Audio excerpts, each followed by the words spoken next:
Hello, everybody, and welcome back to the Charity Charge Show.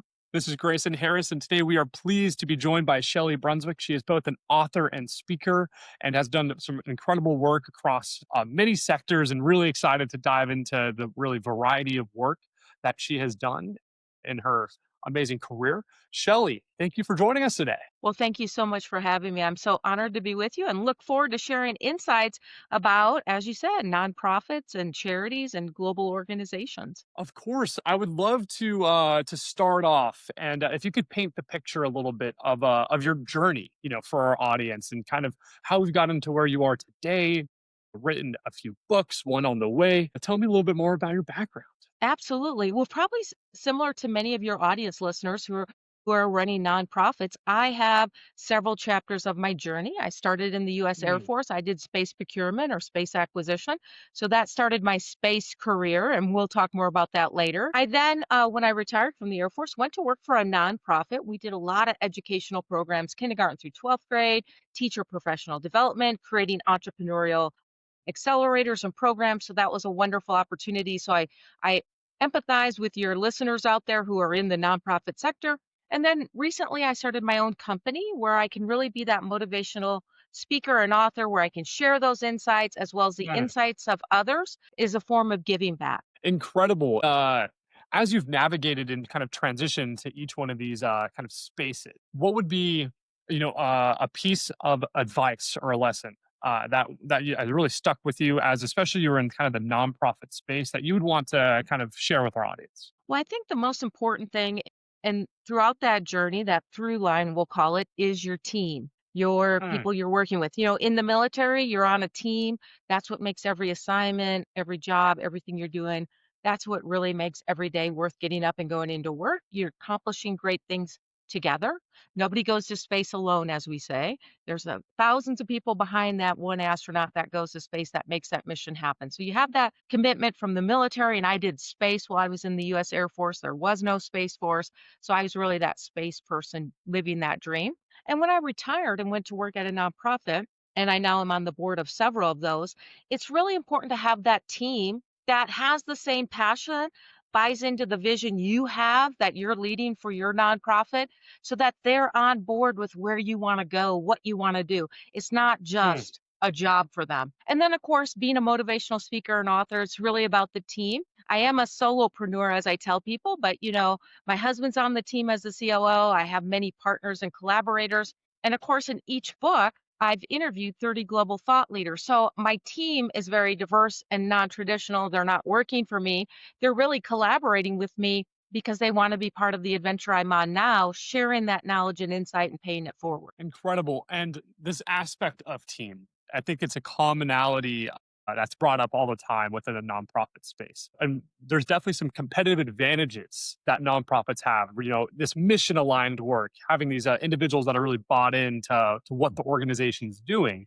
There's also challenges that come from being a nonprofit organization in terms of retaining talent and kind of building them up and really equipping them for success and kind of career growth. As you navigated, that nonprofit space and your other roles, how did you navigate that aspect in terms of really building and retaining talent? So, the first thing I'll say is everyone listening, no matter where you are in your journey, we all have to be lifelong learners. We have to be out there continuing to upskill, reskill because technology is changing, information is changing, and we need to be on the cutting edge. So, whether you're a leader, or a follower, or you're both. Actually, leaders are followers too. You need to be reskilling and upskilling. And that is an individual responsibility, but then it also becomes a leadership responsibility. How are you growing and nurturing your talent? Because we're not always going to be here. You want to be able to take vacation.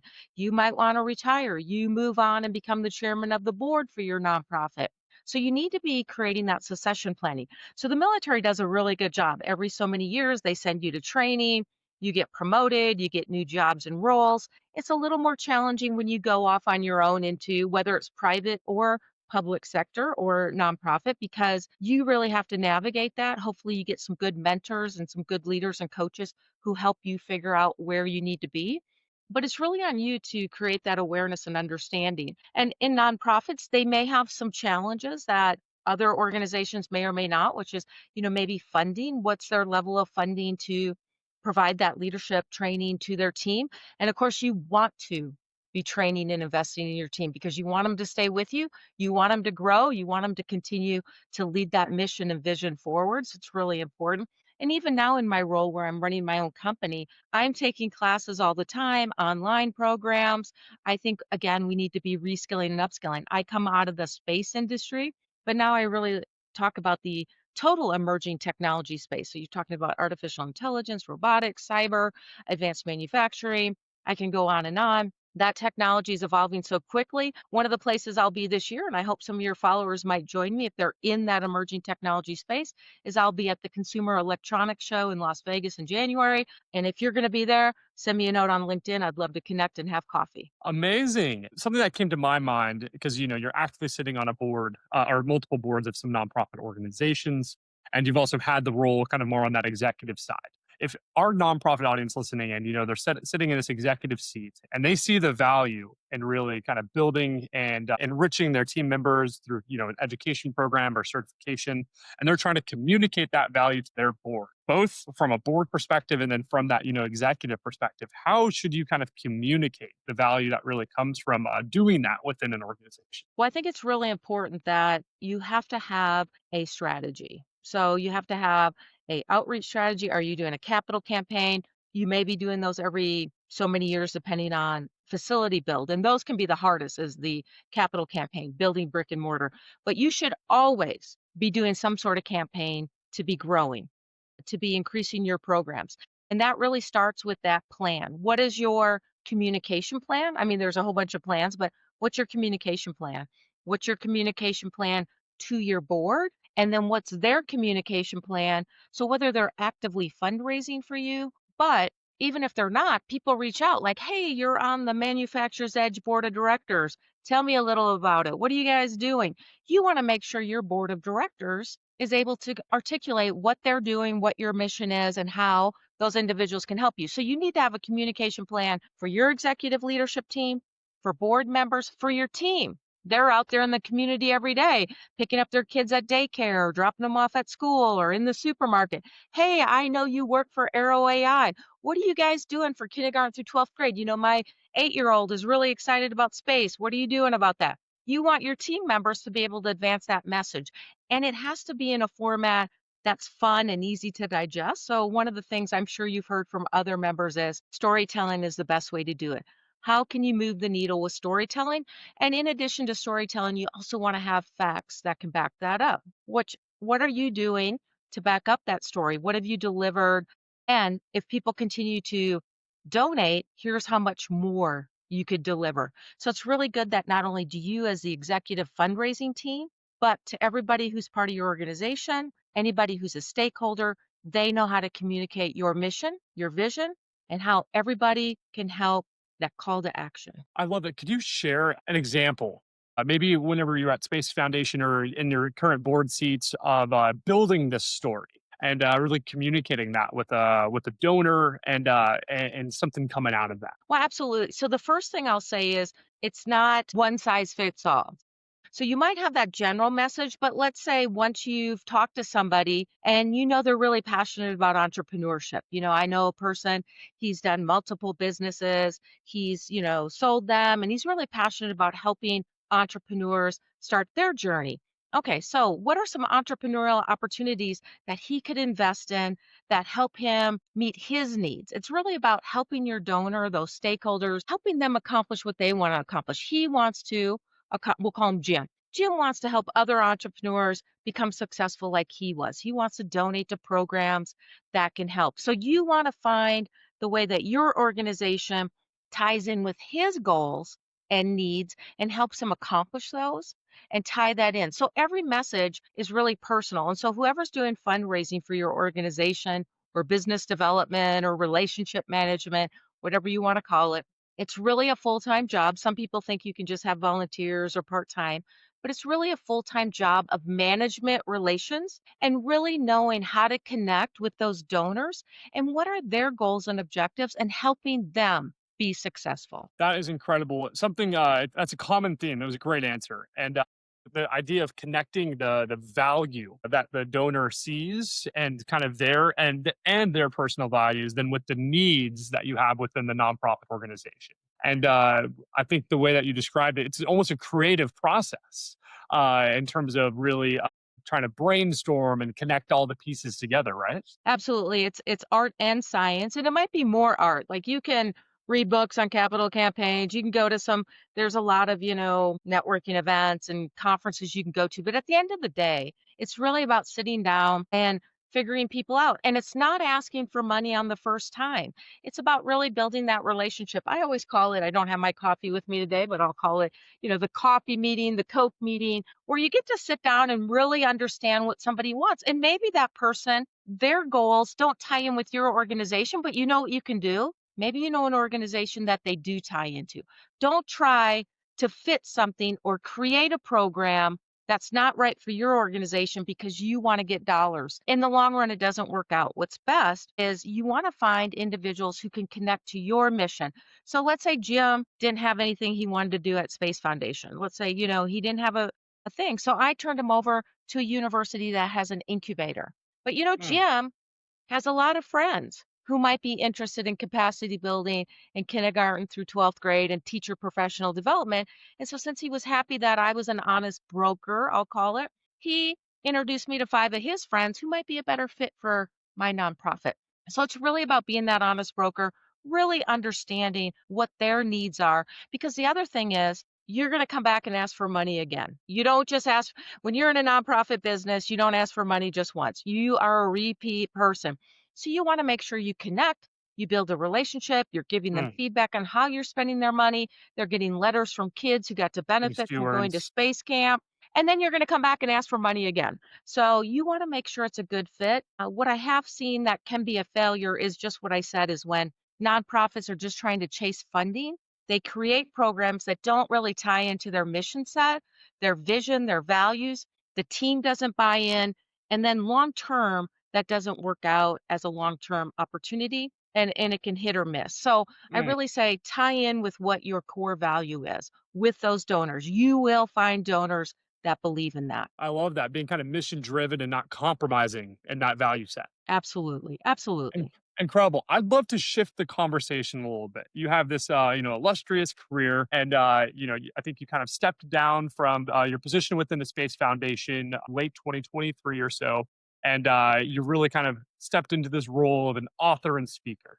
Can you tell me a little bit more about what this process has been like, that this transition has been, and a little bit more about your book, "What's Space Got to Do with Absolutely.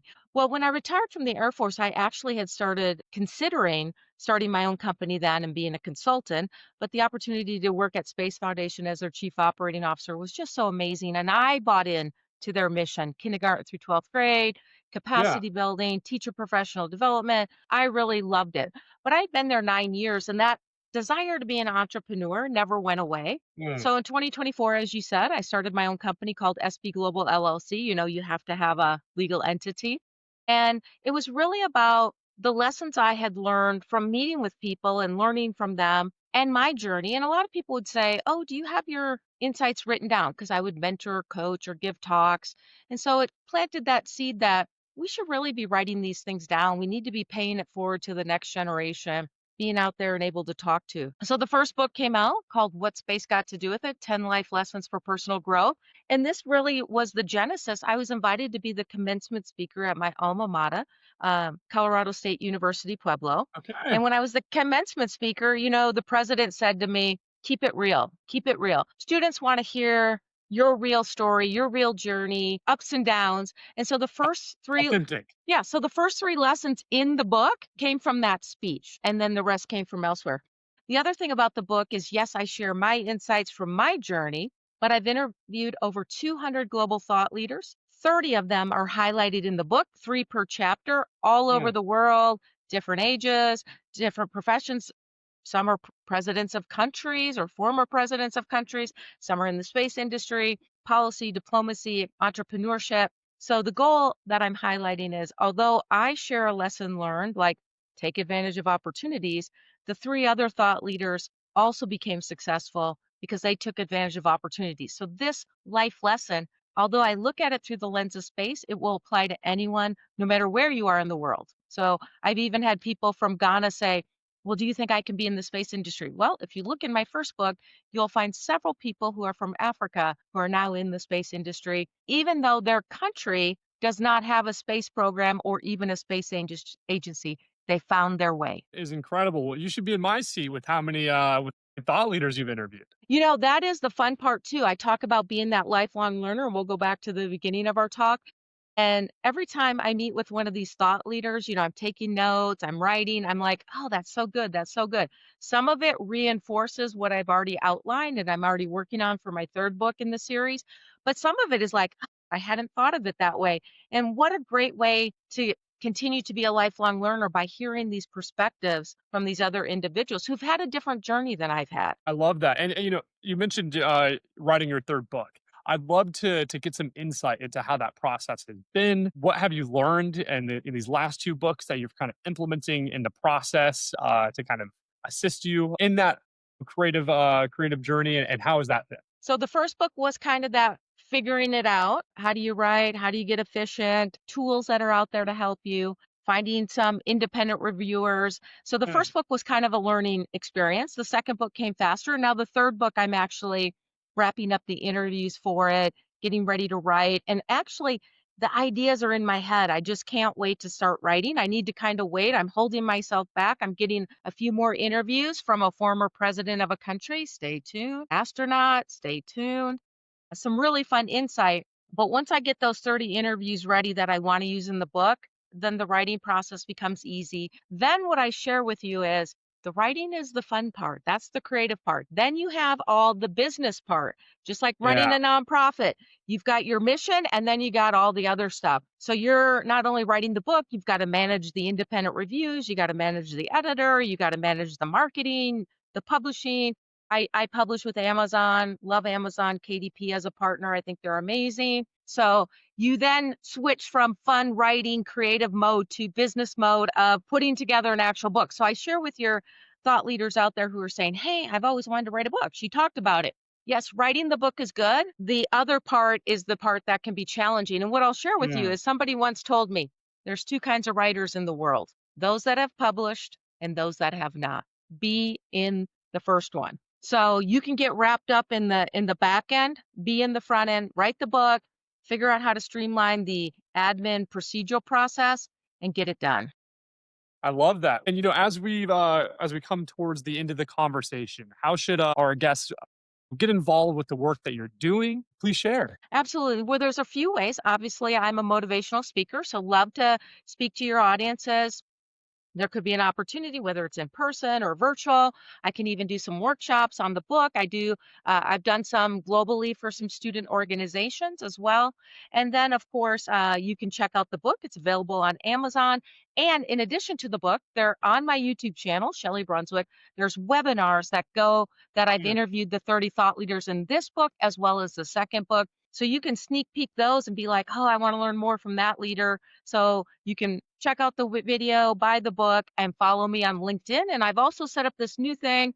It's probably not new to you, but it's called Substack. And I'm starting to publish a newsletter on Substack as well. So follow me on Okay. Substack. Amazing. And for a nonprofit audience, what would be a last piece of advice or a lesson that you'd want to leave with them as we come to an end? Well, every day, keep sharing that vision, bringing people together. Because as we started from the beginning, it's really about the team, not just your team that's working for you, with you, but all those stakeholders, the members on your board, the people who support you in the community.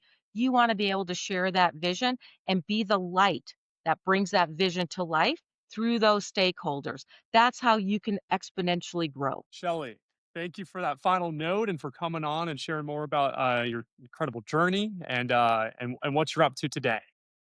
Absolutely. Thank you for having me on. And until next time, I'll see you around the galaxy.